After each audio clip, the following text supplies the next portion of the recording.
I want to take a turn here with the show because, we're always talking business and we're always talking about car sales. So, we work long and hard and we both work about 80 hours a week doing something. Okay. Doing But then, something. yeah, when you have your spare time, I know you're also very competitive coon hunter and a coonhound trainer. Is that correct? Yeah, coonhounds and squirrel dogs is our big thing. Um, I'm fortunate to own a dog that is one of the best. He won the the United Kennel Club, the UKC, the World Hunt in 2017, and he won what's called the Super Stakes, which is the best young dog in the country in 2015. And he's won around $75,000 in winnings. But then I have the rest of my dogs that we competitively train and hunt with, and they've almost exceeded that number as well. So we compete at the highest level. But it's just like this. It requires dedication. It requires late nights. It requires, even this morning I have a 6-month-old dog that I had to take out and spend 30 minutes with him, whether I had it or not, because no one else is going to do that every day. And it goes back to all the same things we talk about in success and business and sales. It's the same things we do with the training the dogs. It's the same activities. The dog that's won $75,000 in person and winnings, is that the Coonhound or the? Yeah, that's Sam. That's my Coonhound, Sambo. Okay. Yeah. Smith, let's put this clip out there when you go back. He goes back and puts these things. So let's do I want you to go to Caleb's photos and find a picture of Sambo. Just make this about Sambo. So Caleb, tell me where Sambo came from and tell me his qualifications again and where you got him and what you've done with him so far. All right. So Sam came from upstate South Carolina, and at about 6 months, he started naturally treeing coons and doing what he's supposed to do. And anytime a young dog comes up, it's like people see it, they take notice, the dog's getting attention. It becomes a bidding war to get it. And a guy got the dog, and he did most of the winning. His name is Robbie, and Robbie did most of the winning. And Robbie took him, and he hunted him, and he won. He would end, $30 hunts at a time, right? $30 entry fees, win $100. He won almost $30,000 in $100 wins. The dogs had just won hundreds of hunts. And then he won, 2015 was the first big hunt where he won the Super Stakes, and that was a $10,000 prize. And you're hunting against around $2,000 to $3,000 at that hunt. And Sam won that. And then in 2017, he won the UKC World Hunt, which is the biggest. There's a lot of world titles out there, but it's the biggest one. It's the biggest one. And Sambo was a crossbred dog, so he's not full blooded. And UKC didn't like that. Some things came up, and they even tried to take his title away from him because there's a lot of politics in big money hunting. And but Sam was very qualified. And so after that happened, Robbie kind of got disgusted with the hunting and everything that happened with UKC, and he sold the dog to some guys, and they hunted him, and they won another $25,000-$30,000 with him.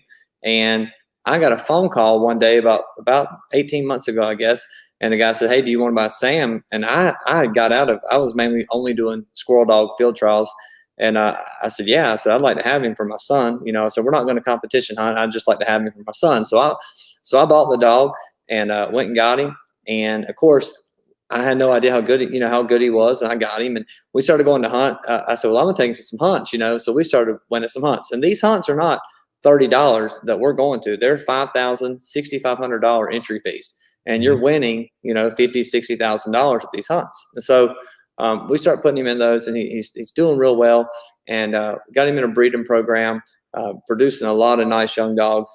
And then Sam now, about 3 to 4 weeks ago, I guess, Robbie called me. Same situation. Robbie called me. He had went through a job change. He was asking for, hey, what can I do to make money? And I said, "Man, why don't you take Sam back? And so I'll pay you to hunt him and get him ready for the World Hunt." So he's right now getting reconditioned, ready for the World Hunt.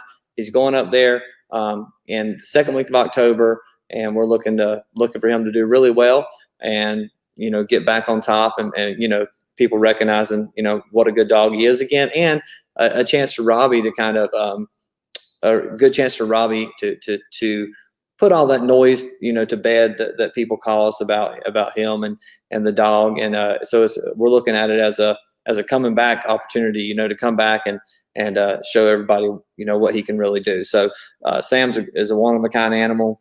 Probably never have another one like him. But we've got, you know, dogs are a lot like training dogs, like training salespeople. You know, you have to give them support, spend time with them, show them what's right, what's wrong, and reward them for doing a good job. Yeah. And then they'll be loyal to you. What breed is he? How is he registered? Yeah, he's half. So, and he is registered. They, all the registries started recognizing crossbred dogs about, I don't know exactly, that's 8 to 10 years ago. So he is registered. He's half blue tick and half Treeing Walker. Wow, man, So, that's cool. That's cool. Yeah, so he's a rebel, that's for sure. Yeah, Sambo. So the Sambo's making a comeback. How old is he now?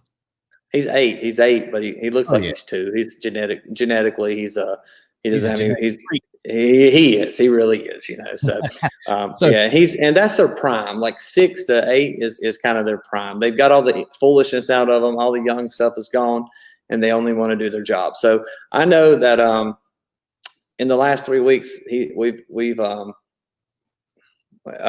hopefully no game wardens are watching the show, but in the last 3 weeks, we've had about 30 coons out to him, and he's if you go, like if you guys come up and wanted to go one night, and you're going to get to see, you know, you're going to get to see raccoons in trees. It's not going to be walking to empty trees. So right. he's a real strong dog. We treed one night up in Michigan. We treed almost 16 in one night in just a couple hours. So if they're there, he's going to find them. So I have a little experience with the coon hunting. My stepfather, he's hunted in some pretty good dogs as well in the past, and won some pretty big hunts at the Grand Champions and Grand Night, all that stuff. But anyway, the squirrel thing interests me as well. When did you get into the squirrel field trial hunting? So that was with children. With my kids, I got out of coon hunting because it was nighttime, and I just didn't have time to go, and I couldn't take them with me because they were in bed. So I really got into squirrel hunting about 12 years ago with my daughter. I would have her my wife was working at the time, and I would have her on my day off. And so if I wanted to go hunting, I had to take her with me. And so we started squirrel hunting together. And when she was not even 2 years old. And so it was something we could do in the daytime, and we just enjoyed it. And then it became very competitive. There's some guys that really started some new registries and made it competitive. And so I got back into that. I bought a dog January of 2019. I didn't know any of the rules. We went to South Carolina State Hunt, and he won. And then I took him to North Carolina State Hunt the next weekend, and I won. And I went to Tennessee the next weekend and got third. And I'm like, man, this is easy. You know, I was like, I'm just winning everywhere. Reality was I just got lucky. And so I learned more about it, got into it heavy. We started a team. I was at a hunt. I met some other guys, and we became a team. And a team allows you to do more. You know, you're not just one person. You've got a team of guys, and it helps you with competition. So we become a team. And last year, our team, one of our dogs, which is a dog I own named Rocky, he won. There's 5 big hunts, and they're called ground floor hunts, but you pay a $500 entry fee. It's capped at $27, and first place pays out about $10,000. Well, Rocky won. He won 3 of those hunts last year out of the 5. And then we had another dog. 2 of our other dogs got second a couple of times. Had one of the guys on our team. It's his dog, but she got second in a big one, won around $20,000. And then one of the guys on the team, he has a dog that's the all-time winningest dog. It's won over $90,000 in competitive squirrel hunting, and he won a brand new Toyota Tacoma truck last year. So squirrel hunting has got really, really big, and all that's done is it's really driven up the price of quality puppies and quality trained young dogs. So anybody can buy a nice started coon dog for about $2,000. A nice started squirrel dog is going to run around $5,000. So wow. It's harder to find a great one, and it's harder to find one that competes at a high level. And so the prices, it's nothing for a dog to sell for $20,000 to $25,000 if it's at the top of its game. You know, so let's turn this right into to business. You know, that is capitalism at its finest. You know what I'm saying? I mean, you got people complaining, and people, and I'll try to stay off the politics, but you got people complaining and people looking for handouts, and then you got people out there that are building tremendous businesses and just raking in money with squirrel hunting. You know what I'm saying? I mean, this is still the United States, the land of opportunity. And if you just use a little creativity and some hard work and dedication, I love it, man. Yeah, it's people ask, and it's a great tax it's great tax